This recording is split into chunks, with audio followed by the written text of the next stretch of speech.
அன்பு உள்ளங்களே, இன்றைக்கு இந்தியாவோட கடைசி மிஷனரியா இருக்கக்கூடிய ஆலிஸ் ஜி பிராயர் அவர்கள் மறந்த நாள் இன்னைக்கு.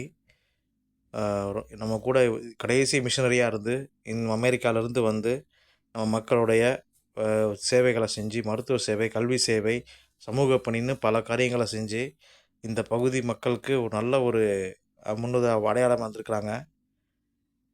அவங்களுடைய இறப்பு வந்து ரொம்ப எதிர்பாராத விஷயமா அமைஞ்சு போச்சு. அதுக்கு ஏன்னா அந்த அம்மா வந்து அந்த காலத்தில் கல்வி பணியும் இலவசமாக கொடுத்துருக்குறாங்க, மருத்துவ பணியும் இப்போ இலவசமாக கொடுத்துருக்குறாங்க. அது போக அங்கே இருக்கிற பகுதி மக்களுக்கு ஒரு தொழில் வாய்ப்பையும் வந்து உண்டாக்கி கொடுத்துருக்காங்க. இப்படி அவங்க செய்த விஷயங்கள் பல விஷயங்கள் இருக்குது. இன்றைக்கி இருக்கிற காலகட்டத்தில் சுதந்திரம் அடைஞ்சு 75 வருஷம் ஆனப்புறம் இன்றைக்கி திராவிட கட்சிகள் எப்படி பண்ணுதுன்னு உங்களுக்கு தெரியும். ஆனால் அன்னைக்கு வந்து கிடைத்த இலவசமான கல்வியும், இலவசமான மருத்துவ வசதியும் இன்றைக்கி எல்லாமே பணமாக்கப்பட்டிருக்கு, காசாக்கப்பட்டிருக்கு. இதுக்கெல்லாம் யார் காரணம்? மக்கள் தான் காரணம், நம்ம தான் காரணம். இந்த மாதிரி இலவசங்களாக இப்போ பரம்போது நம்மளுடைய சமூக பணி வந்து ரொம்ப பெரிய அளப்பரியது. அதை நம்ம கொண்டாட தவறிட்டோம். இந்த அம்மாவோடைய கடைசி மிஷினரியை வந்து நம்ம பார்த்துட்டு போகணும், எப்படியாவது அவங்க விட்ட ஒரு தடவை பார்க்கணுன்னு தான் வேகமாக ஓடி போனேன். அதை பார்த்துட்டேன். இந்த அம்மாவுக்கு செய்கிற ஒரு பெரிய நான் அதுக்கு தான் தலை வணங்கினேன். இந்த அம்மாவுடைய சமூக பணிக்காகவும், மருத்துவ பணிக்காகவும் இன்றைக்கி வந்து மிஷனரியெல்லாம் இன்றைக்கி வந்து நடந்து நான் போனப்போ அந்த இடத்துல வந்து சில இஸ்லாமியர்களும் பார்க்க முடிஞ்சது. ஏன்னா ஆம்பூர், வாணியம்பாடி இந்த பகுதியில் பார்த்திங்கன்னா முஸ்லீம்ஸ் அதிகமாக இருப்பாங்க. அவங்க இனம், மொழி பாகுபாடு இன்றி எல்லாருக்கும் சேவை செஞ்சுருக்கிறாங்க. இந்த அம்மா வந்து அவ்வளோ உதவி பண்ணியிருக்கிறாங்க. அதனாலேயே என்னமோ காரணமாக தெரில, சில இஸ்லாமியர்களும் நம்ம பார்க்க முடிஞ்சது அந்த இடத்துல. ஆச்சரியக்குரிய விஷயமா இருந்துச்சு. எங்கெல்லாமோ இருந்து பேருந்து பிடிச்சி, ஆட்டோ பிடிச்சி எல்லாம் நம்ம கூட்டமாக வந்து பார்த்துட்டு போனாங்க. தொடர்ந்து மழைங்க. இந்த அம்மா வேலை செய்த பணித்தள இடங்கள் ஆரம்பித்து அந்த அம்மாவுடைய உடல் இருந்த வேலூர் சிஎம்சி மருத்துவமனையிலேருந்து ஆம்பூர் வரைக்குமே சரியான மழை. இதில் வந்து குறிப்பிடும்படியான வேதனைப்பட வேண்டிய விஷயம் என்னென்னா, நம்முடைய திருச்சபைக்குள்ளேயே வந்து தசம பாகம் கேட்காத திருச்சபை எதுவுமே இல்லைங்க. ஏன்னா அப்படிப்பட்ட திருச்சபைகள் இன்றைக்கி வந்து தெருக்கு 4 சர்ச்சு வந்துருச்சு, ஏரியாவுக்கு 4 சர்ச்சு வந்துருச்சு.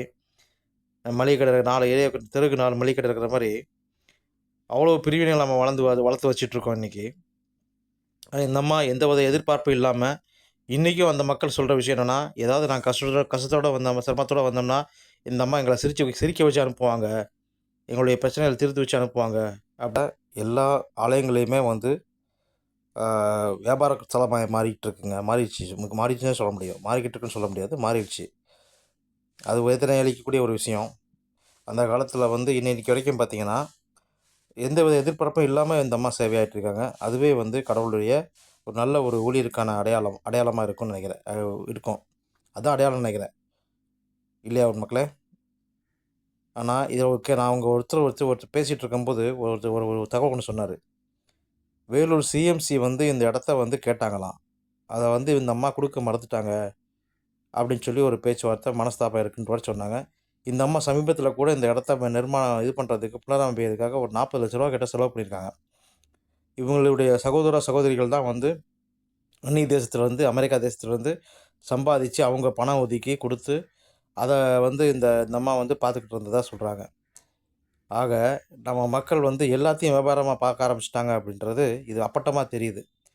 இது வேண்டாமே. கிறிஸ்தவனுக்கு ஒரு குவாலிட்டி இருக்குது, கிறிஸ்தவனுக்கு ஒரு தகுதி இருக்குமா? அந்த தகுதியை வந்து யாரும் விட்டு கொடுக்க வேணாமே நினைக்கிறேன். ஏன்னா இந்த சேவைக்கு பெரிய உதாரணம் இன்னைக்கு வரைக்கும் இருக்கக்கூடிய அந்த சேவையாற்றக்கூடிய அந்த பாதிரிமார்களும் மிஷினரிமார்களும் தான். அந்த சேவையை இன்னும் தொடர்ந்து கடைபிடிப்போமே, வருங்கால சந்ததி நமக்கான விட்டுட்டு போவோமே அந்த அடையாளத்தை. எவ்வளோ பேர் இன்றைக்கி சொன்ன மாதிரி ஒரு போதகருடைய வார்த்தையை கேட்டு, போதகருடைய வார்த்தையை படி நடத்து, அதை வந்து எவ்வளோ அழகாக சிறப்பாக மக்கள் வாழ்ந்துருக்காங்க அந்த காலகட்டங்களில். இன்றைக்கி அந்த ஒரு சூழ்நிலை இல்லை இருக்குன்னு கேட்டால் நிச்சயமாக இல்லைன்னு தான் சொல்லணும். ஏன்னா எல்லாமே வியாபாரம் ஆகிப்போச்சு. இல்லை இனத்தின் பாரா பிரிக்கிறதா ஆகிப்போச்சு. ஜாதி பார்த்து பிரிக்கிற அளவுக்கு ஆகிப்போச்சு. தயவுசெய்து வருங்காலங்கள்லேயும் கூட இந்த மாதிரி இனம், மதம் பாகுபாடு இல்லாமல், ஜாதி மத பாகுபாடு இல்லாமல் எல்லாரும் அனைவரும் சமம் நினச்சி இந்த அம்மாவை கூட மிஷனரி பணிகளை செய்யணுன்றது அனைத்து கிறிஸ்தவரையும் நான் வேண்டி விரும்பி கேட்டுக்கொள்கிறேன். எனக்கு வந்து என்ன இந்த அம்மாவ பார்க்கறதுக்கு ஒரு பெரிய வாய்ப்பு கிடைச்சதுன்றது நான் கடவுளுக்கு நன்றி சொல்றேன். ஏன்னா இந்த மாரி ஒரு பெரியவங்கள நம்ம வந்து போய் பார்க்கணும். அவங்க கிட்ட வந்து ஆசீர்வாதம் வாங்குறோமோ இல்லையோ, அவங்க செஞ்ச கடமைக்கு நம்ம வந்து எப்பயும் ஹாட்ஸ் ஆஃப் பண்ணணும். வணக்கம், வீர வணக்கம் செலுத்தணும் அப்படின்றதுக்காக தான் நான் போயிருந்தேன்.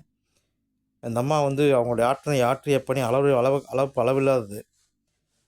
இந்த அம்மாவுக்கு கடைசி காலத்தில நம்மளும் சமகாலத்தில இருக்குன்றது நம்ம பார்க்க தருணத்த விட்டுறக்கூடாது அப்படின்றதுக்காக தான் நான் போய் பார்த்தேன். இத உங்கள பார்வைக்கு அனுப்புறதுக்கு காரணம் என்னன்னா, இந்த மாரி பதிவுல போடுறதுக்கு காரணம் என்னன்னா, "யாம் பெற்ற பேறு பெருக வையகம்" அப்படின்னு சொல்லியிருக்காங்க. நீங்களும் இத இந்த காணொளிய காண்றது மூலமா உங்களுடைய குறைய தீர்த்துக்கோங்க. ஐயோ! நான் போகலையேன்ற குறைய நீங்க தீர்த்துக்கோங்க. வருங்காலங்கள்லயும் அதாவது பரிசுத்தமான, பவித்திரமான ஒரு கிறிஸ்தவத்த முன்னெடுத்து போணும் அப்படின்றது என்னுடைய விருப்பம். ஏன்னா, கிறிஸ்தவன் வந்து வெட்ட வெட்ட வளருவான்னு ஒரு பாட்டே பாடியிருக்காங்க. தயவுசெய்து மக்கள் எல்லாரும் அதுக்கு இணங்கி நம்முடைய சமூக பணியும், கல்வி பணியும், மருத்துவ பணியும் நீடிச்சு நிலைச்சிருக்கணும் அப்படின்றது தான் என்னுடைய விருப்பம். அனைத்து கிறிஸ்தவர்களுக்கும் என்னுடைய வாழ்த்துக்கள்.